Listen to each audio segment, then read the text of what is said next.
Hi, everybody. This is Mary Bodwin, your host and podcast producer for Disability Podcast. And today I'll be doing a book reading with my daughter, Lexi. We are wearing our special needs shirt day. It was organized by Kate Doucette in Crowley. You can follow their page, Different Voices, One Community, Jeff Davis Parish. And it's a special needs fun day. They had their first annual event this past year in Crowley. It was very successful, and I believe that Kate will be organizing more events in the future. So we'll be sharing those on our Facebook page and Instagram, so be sure to follow us for that. And Lexi, I think, is ready to get started with our book for today. And this is one of my favorites. As an advocate for people with disabilities, I know this book is probably one of the best ones that I've read when it comes to understanding advocacy. It starts with the story of Jennifer Keelan, who is the girl who crawled the Capitol steps and to fight for disability rights. So it's a great story. It's a true story.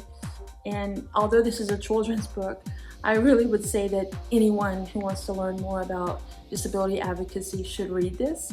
So the book is titled All the Way to the Top: How One Girl's Fight for Americans with Disabilities Changed Everything.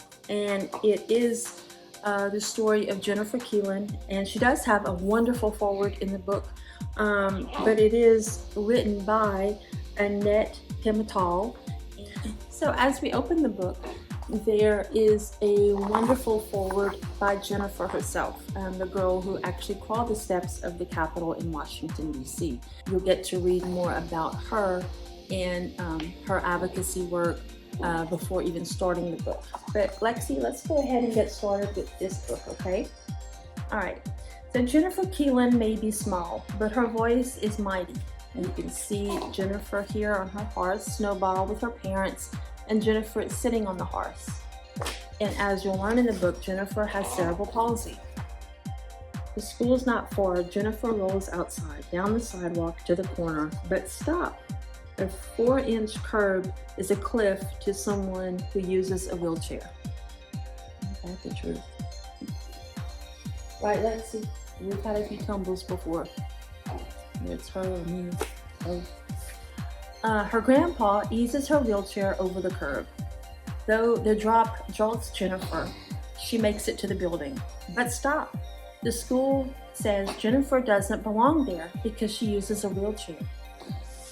That's just not right, Lexi. It's not right.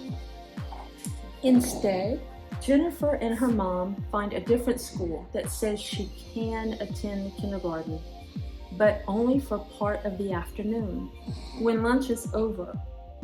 As Jennifer rolls in each day, everyone is already busy. She has to figure out what's going on and how to join in.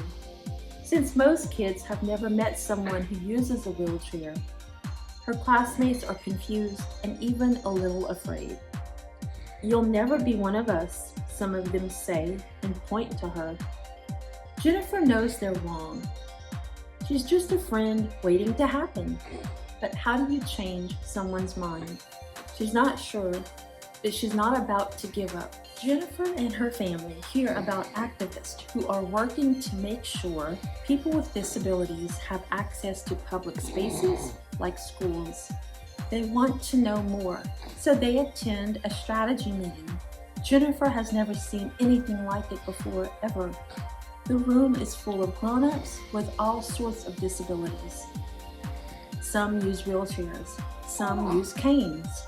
None of them are sitting around waiting for things to change. They're shouting, laughing, and planning a big protest to get wheelchair lifts on buses.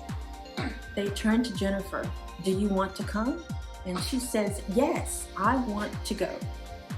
She leads marches through the streets, chanting, "The people united will never be defeated." It feels good to speak up for what she believes in. She can't wait to do it again. She's raring to go. She protests in Phoenix, rolls through the streets in San Francisco, waves signs in Montreal.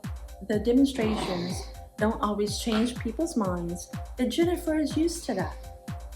Even when her neighborhood school finally agrees she can attend, she and her classmates with disabilities are not allowed to eat in the cafeteria with everyone else. That hurts, but she keeps going. I wouldn't let her eat in the cafeteria.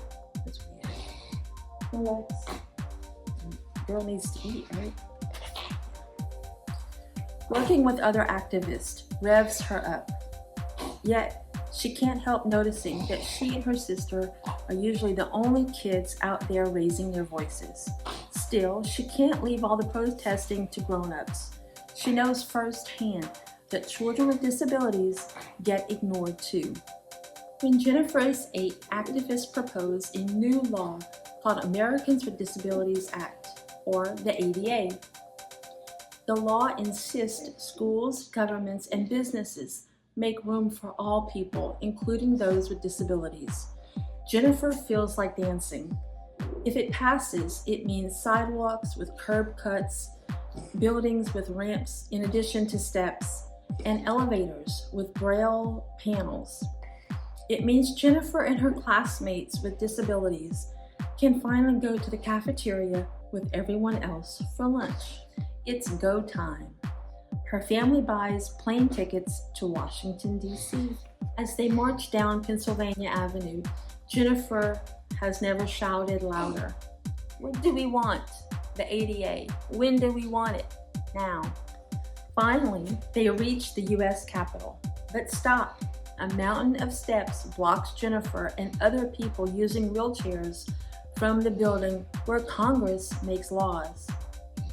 Grown-ups slide out of their wheelchairs and start pulling themselves up the steps. They will make sure that members of Congress know they are here. Jennifer's heart races. This is what she has been shouting about. I want to climb the steps, she says. But stop. The grown-ups think she's too young. You can't do that. Look at the illustration. Grown-up telling her, hey, you can't do that. She's like, leave me alone. Jennifer knows this is not just about her.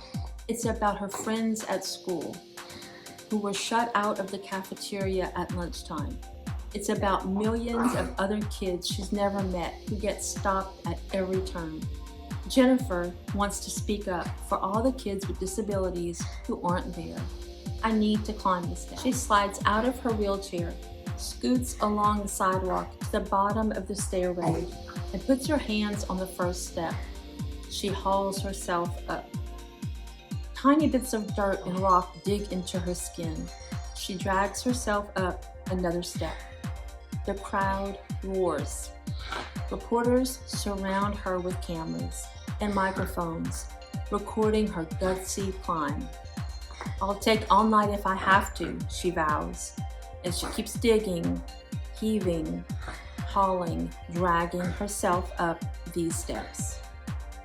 She keeps going all the way to the top. Pictures of Jennifer climbing the steps flash around the world. Reporters start talking about the ADA. Members of Congress see the news, listen to the activists, and finally pass the ADA. Yay! Lexi, yay! Like Max, yay! Laws like the ADA don't change things overnight. Entrances have to be rebuilt, sidewalks redesigned, buses re-engineered. Slowest of all, minds have to change. So Jennifer will continue shouting and waving signs, organizing and explaining. She will continue fighting for what she knows is right. Jennifer has places to go, and nothing will stop her. Check it out. Towards the very back, there is the road to the top and sort of like a summary of important topics regarding the ADA. And it starts with like, what is a disability? Fighting for rights. Just things about Jennifer, like you can't catch cerebral palsy, access for everyone, the Capitol crawl itself, statistics on that, help wanted, activists. So it's all about activism, being an advocate. Oh, and look, here's a picture of Jennifer. actually crawling on the steps, right? And this was in the year 1990. Another section of the book that I really love is the bibliography and life before and after the ADA.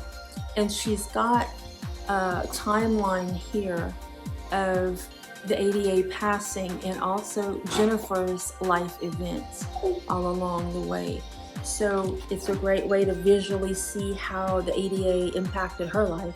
And of course ours as well for people with disabilities. So the very end says, Jennifer may be small, but her voice is mighty. Nothing will stop her now. So we highly recommend this book. It will be a great book to give to anyone. Disabilities, no disabilities, any ability. That's it for us. Hope you guys enjoyed the book reading. Bye.